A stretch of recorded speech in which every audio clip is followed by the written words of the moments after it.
Allergy, migraine, asthma, मतलब ऐसी लंबी बीमारियां जो जाने का नाम ही नहीं लेती और जिनसे ना जाने कितने लोग परेशान हैं। तो सवाल ये है कि क्या होम्योपैथी इसमें कोई अलग रास्ता, कोई उम्मीद दिखा सकती है? आज हम इसी को समझने की कोशिश करेंगे। तो चलिए शुरू करते हैं।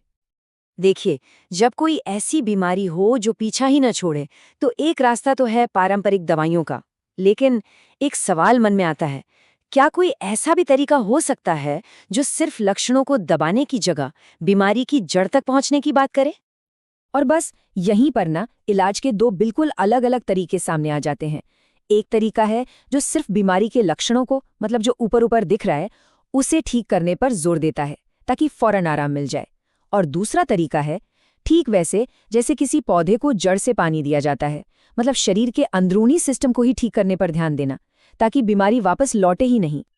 तो सबसे पहले ये समझना जरूरी है कि ये चुनौती असल में है क्या।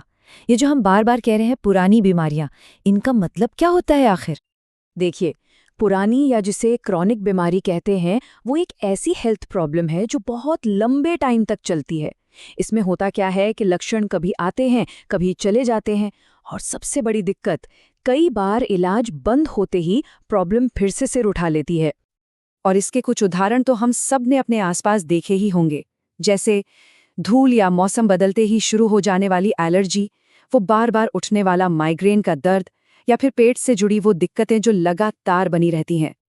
तो जब ऐसी चुनौतियां सामने आती हैं तो जाहिर है लोग दूसरे रास्ते भी तलाशते हैं। तो चलिए अब जरा होम्योपैथी के बेसिक सिद्धांत को समझते हैं कि आखिर ये काम करने का दावा कैसे करती है। होम्योपैथी का जो सबसे बड़ा सिद्धांत है वो है लाइक क्योर्स लाइक, या जिसे आम भाषा में कहते हैं लोहा लोहे को काटता है। इसका मतलब ये हुआ कि कोई चीज जो एक हेल्दी इंसान में कुछ लक्षण पैदा कर सकती है, उसी चीज की बहुत ही छोटी डाइल्यूटेड मात्रा एक बीमार इंसान में उन्हीं लक्षणों को ठीक करने के लिए शरीर की अपनी हीलिंग पावर को जगा सकती है।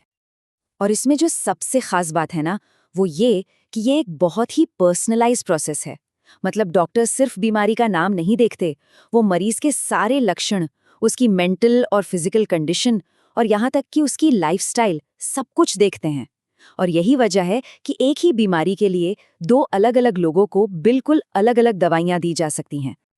चलिए अब जरा प्रैक्टिकल होकर देखते हैं। ये जो सिद्धांत है वो एलर्जी, माइग्रेन और अस्थमा जैसी आम पुरानी बीमारियों पर आखिर लागू कैसे होता है?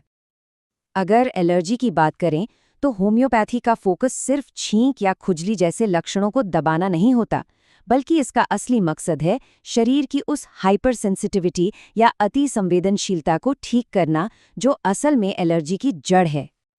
और इसका इलाज पूरी तरह से लक्षणों पर ही डिपेंड करता है।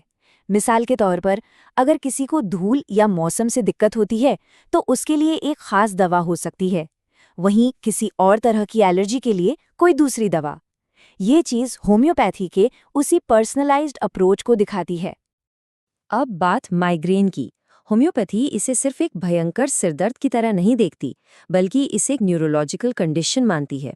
और कई रिपोर्ट्स में ये सामने आया है कि कुछ मरीजों को इसके इलाज से काफ़ी लंबे समय तक राहत मिली है।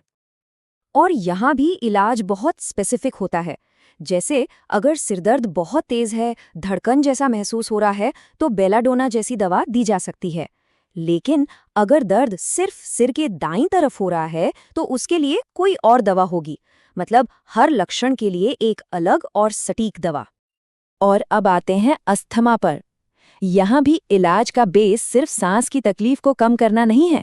असल में मरीज की पूरी हेल्थ को ध्यान में रखकर उसके इम्यून सिस्टम को, मतलब रोगों से लड़ने की ताकत को धीरे धीरे मजबूत बनाने पर जोर दिया जाता है।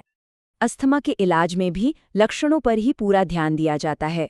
मान लीजिए किसी की सांस में सीटी जैसी आवाज आती है तो उसकी दवा अलग होगी। वही अगर किसी को बलगम वाली खांसी है तो उसके लिए दवा दूसरी होगी। सब कुछ मरीज की अपनी यूनिक कंडीशन पर ही निर्भर करता है। तो एक बड़ा सवाल ये उठता है कि आखिर ऐसा क्या हुआ है कि पिछले कुछ सालों में, खासकर पुरानी बीमारियों के लिए, लोगों का झुकाव होम्योपैथी की तरफ इतना बढ़ा है। इसकी एक बहुत बड़ी वजह इस सोच में छुपी है। पूरी दुनिया में एक ट्रेंड चल रहा है। लोग नेचुरल हीलिंग यानी कुदरती तरीकों से ठीक होने की तरफ वापस लौट रहे हैं, और ये एक बहुत बड़ा कल्चरल शिफ्ट है। और इसके पीछे कई ठोस कारण भी हैं। लोग अब ऐसा इलाज चाहते हैं जिसके साइड इफ़ेक्ट्स कम से कम हों। वो एक परमानेंट सोल्यूशन ढूंढ रहे हैं और साथ ही एक ऐसा ट्रीटमेंट जहां उनकी ज़रूरतों पर पर्सनली ध्यान दिया जाए। ऊपर से भारत हो, यूरोप हो या अमेरिका, हर जगह अब होम्योपैथी क्लिनिक और ऑनलाइन कंसल्टेशन आसानी से मिल जाते हैं। लेकिन रुकिए, किसी भी इलाज को अपनाने से पहले कुछ ज़रूरी सावधानियों को समझना बहुत बहुत ज़रूरी है, और शायद ये इस पूरी बातचीत का सबसे अहम हिस्सा है। सबसे पहली और सबसे ज़रूरी बात, हमेशा, और मैं दोहरा रहा हूं, हमेशा किसी क्वालिफाइड होम्योपैथिक डॉक्टर से ही सलाह लें। एक सही एक्सपर्ट को चुनना ही सही इलाज की गारंटी है। और दूसरी बड़ी चेतावनी, इंटरनेट पर कुछ पढ़कर या किसी दोस्त रिश्तेदार के कहने पर खुद से दवा लेना बहुत खतरनाक हो सकता है। याद रखिए, हर इंसान की कंडीशन अलग होती है, इसलिए एक्सपर्ट की सलाह के बिना कोई कदम ना उठाएं। एक और बात याद रखना जरूरी है, होम्योपैथिक इलाज में अक्सर वक्त लगता है। ऐसा माना जाता है कि ये दवाइयाँ धीरे धीरे लेकिन बीमारी की जड़ पर काम करती हैं, तो इसमें सब्र रखना बहुत जरूरी है। और ये शायद सबसे ज़रूरी सलाह है। अगर कोई पहले से कोई एलोपैथिक दवा ले रहा है तो उसे अपने डॉक्टर से पूछे बिना कभी भी अचानक से बंद नहीं करना चाहिए। ये सेहत के लिए बहुत ही ज़्यादा ज़रूरी है। तो आखिर में ये पूरी बातचीत हमें एक सवाल के साथ छोड़ जाती है। होम्योपैथी का दावा है कि वो शरीर की अपनी ही कुदरती हीलिंग पावर को जगाती है। तो पुरानी बीमारियों के इस दौर में क्या ये वाकई उस ताले को खोलने वाली चाबी हो सकती है? ये एक सोचने वाली बात है।